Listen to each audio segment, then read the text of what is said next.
because I think technology is so important for the kids. As far as their own things coming in, that's, you know, the far future, but wireless right now is definitely a big deal, and I hope it all goes through. Thank you. Anyone else? Yes. I just wanted to introduce myself. My name is Ruth Arnold, and I'm from NutriServe, and I am really excited and can't wait to serve our kids. This is the company we just approved as our food service manager. Thank you. Just wanted to say hello to everybody and thank you, and I'll do a great job for you. Looking forward to it. Thank you very much. And I understand the gentleman with you also has a role very similar to the 7 people sitting up here. Is that true? Oh, yeah. And I brought my husband along for moral support.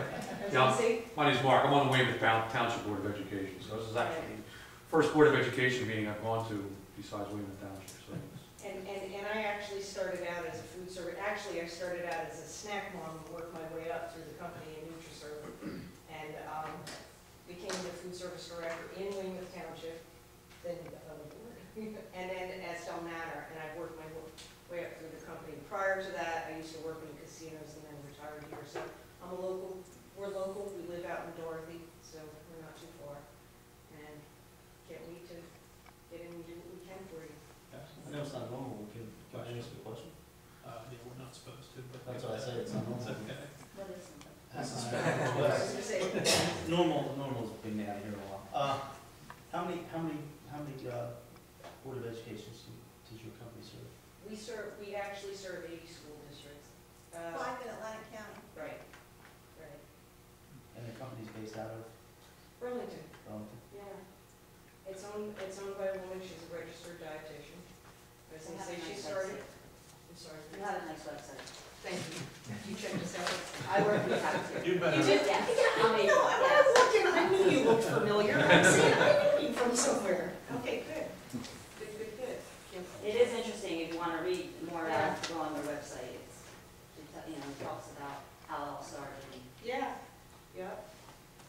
so Well, thank you. whatever I can do for you guys. Looking forward to Thank you. it. Thank you. Keith, at the school board convention, I went booth to booth Yeah, I this think year. I remember you. Yes, you absolutely. I said shared that with Ryan. I picked a lot of things up and That was one of the they companies showed you great spoke to. interest. Did they have the nicest keychain or ruler? I'm not sure. You know, in this day and age, Mike, I don't take any of it. I just keep it short. The healthy snack goldfish. We don't take any. The only thing I take now is a piece of candy. Get food service. No more. All right. Anyone else from the public? My children go to Absecon School, which is service. Oh, And we're very happy with the lunches that are provided. They buy lunch 4 days a week, so. Great to hear. I was gonna say, that's my old starting point. Okay, thank you. Anyone else? Yes, sir. Good evening. John Schmidt, Gloucester City, New Jersey. This is Camden County. Don't usually come that far, been to Egg Harbor once or twice. Here regarding a few emails in which I sent the board, I'll start with the first email I sent regarding email retention and the Division of Archives and Records Management Durham circular letter that I sent probably, I want to say, about 6 weeks ago.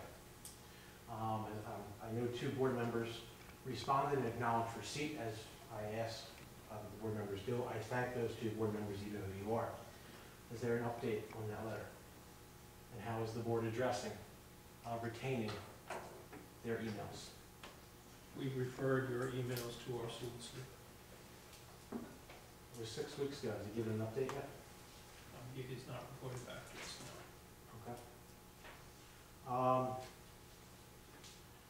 Board member Gripes, I hope I got your last name correct. Do you get paid by Stockton College? Sir, to we work here? don't colloquy during public. I mean, I did respond to you, but we don't colloquy during public. If you want to propose questions, you can, but. Okay, well, I guess I'll ask him through the chair. Well, Does we Mr. Gripes? don't respond either way, so if you want to propose the question, you can, but we will not respond to it. I have a question for Mr. Gripes, and hopefully you can answer this.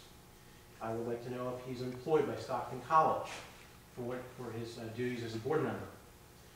He uses a Stockton College email address, which is not allowed pursuant to Stockton College It's an email policy. I previously went through this with the councilman out of Gloucester Township, New Jersey. Public employees and public officials. Let's follow the law and do it right. The reason I'm really here is the OPMA issue, which I'm sure the board is very familiar with. A letter that was sent by Mr. Assad in which the board attempted, and it did attempt, to violate the Open Public Meetings Act of the state of New Jersey. On November 22nd of this past year, I was appointed to the Clemson Housing Authority by former Clemson Mayor Mark Armbruster. I later found out that our November bills for that housing authority were approved via email, and later, when I got on this past month, we finally went back and did it properly. You needed to amend the budget. It should have been done in the context of a public meeting, not through email and not through phone, and that's what the board tried to do, and that was wrong. When someone raised a question, particularly Mr. Assad, about that issue, your board president, and I read the emails which are online, went after him. Are you the solicitor for the Board of Education? We don't. You're sorry, I forgot. You guys don't answer. And that really it annoys me. I go to a lot of towns, a lot of school boards, a lot of authorities, primarily in Camden, Gloucester County. I've been to some, as I said, in Anderson, also Cape May. Deal with open government issues. It's what I do on the side. That's my hobby. And I had an interesting meeting last month in Pine Hill, New Jersey, where I've been following some issues. And the mayor recently had the fire department put a roof on his house, and it was actually on NBC. A number of people had attended the meeting, residents, former elected officials, open government people, and they did not say a single word. A single word. Yet, they represent the taxpayers of Pine Hill, and they represent everyone else because they get state aid. You represent the people of Absecon, and you have a right to answer them as well as answer any citizen of this state because you receive our tax dollars. And they kept their mouth shut. Now, when you take an oath of office, and it's the same whether it's for council, whether it's for an authority, whether it's for the school board, that phrase, under the authority of the people, that's what gives you the right to sit up here. And to be silent and not to ask questions goes against everything our government stands for. Shame on all of you. Shame. And I read your email, sir. You filed an ethics complaint, I believe the superintendent did, against Mr. Assad. I wonder, you're giving legal advice. It seems like in those emails you were acting as the attorney. I wonder if that breached any ethics laws as a lawyer with the attorney ethics law. You're not the solicitor of the board. You shouldn't be giving opinions. That's for your solicitor to do. And you did violate the Open Public Meetings Act. Whether, or you did not, but you attempted to. And if a whistleblower wasn't made, then this board would have been in a lot of trouble.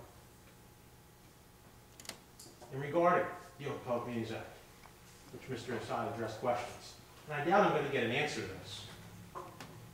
On the 25th of last month, in which your board administrator did respond, and a board member did respond, and I appreciate that. I'll read you part of my letter. In response to my open request, in response to those three requests, I received minutes from February 16th, 27th, and 28th of 2012.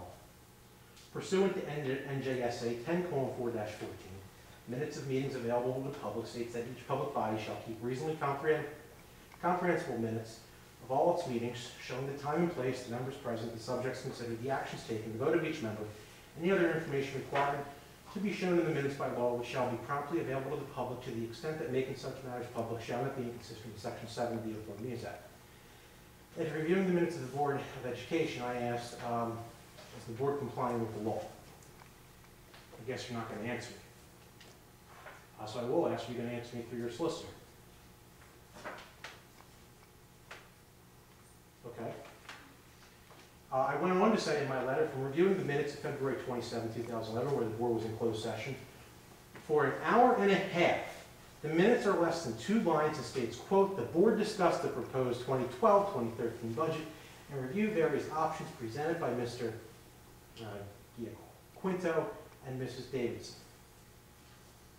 Your other minutes, I don't want to say, are similar but not as long. That is a violation of the Public Meetings Act, as I laid out to you.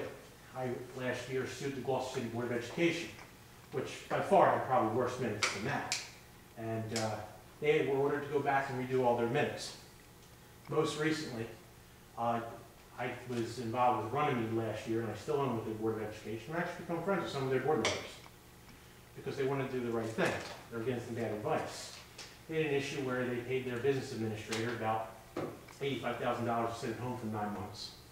And after employees complained, and their minutes were very sparse. That was the subject of a lawsuit filed by John Path, chairman of the New Jersey Libertarian Party's Open Government Advocacy Project. And I had contacted John. He had his attorney, Walter Lewis, who I also use as my attorney, and they filed an OPMA suit against the Board of Education. The OPMA issues are done with. The OPMA issue was before Judge Kelly in Superior Court out of Camden. And in about a 20 or 30-minute court case, and they're Runnymede being represented through the school board's insurance group. And I listened to it. The judge is not happy with Runnymede and ordered them to go back and redo their minutes from over 2 years ago to provide what exactly happened. Now, I didn't go back. I just did your last 3. But if I go back 2 years and find that you had a lawsuit, which might now be over, but in the minutes it doesn't really state anything except you discussed the lawsuit and received an update on it, and you were in there for half an hour and 45 minutes, or whether it's negotiations or with any other matter, I go before a Superior Court judge, and you're going back, and you got to redo your minutes. I don't like to do that. So I asked the board moving forward if they would adopt a policy. I gave a sample agenda for moving forward, and also keeping more detailed minutes as required by the courts. And that's how they define open. Because the language in the act is old, it's vague, and the courts have defined it. And it's pretty common the way they define it from north to south. But of course, you're not going to answer my questions tonight, which is a shame. So I would hope that the board responds in a timely manner, although I think a month is a very timely manner.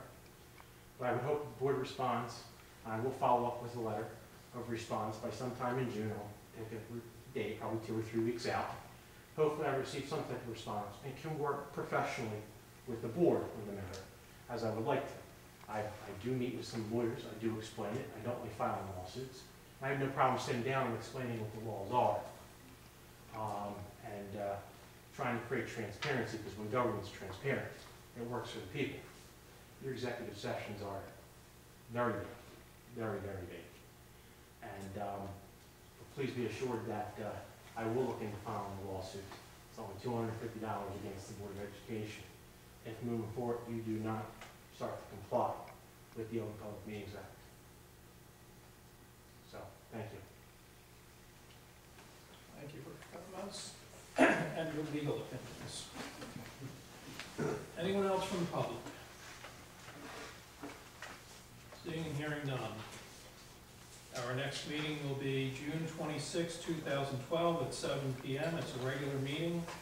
I need a motion to go into executive session for superintendent evaluation, litigation with PPA solar array vendor, negotiations with food service management company, negotiations with Absecon Education Association. So moved. All in favor, say aye. Aye. We do anticipate coming out and taking a vote if anyone wants to wait, but we can't estimate the amount of time that will take.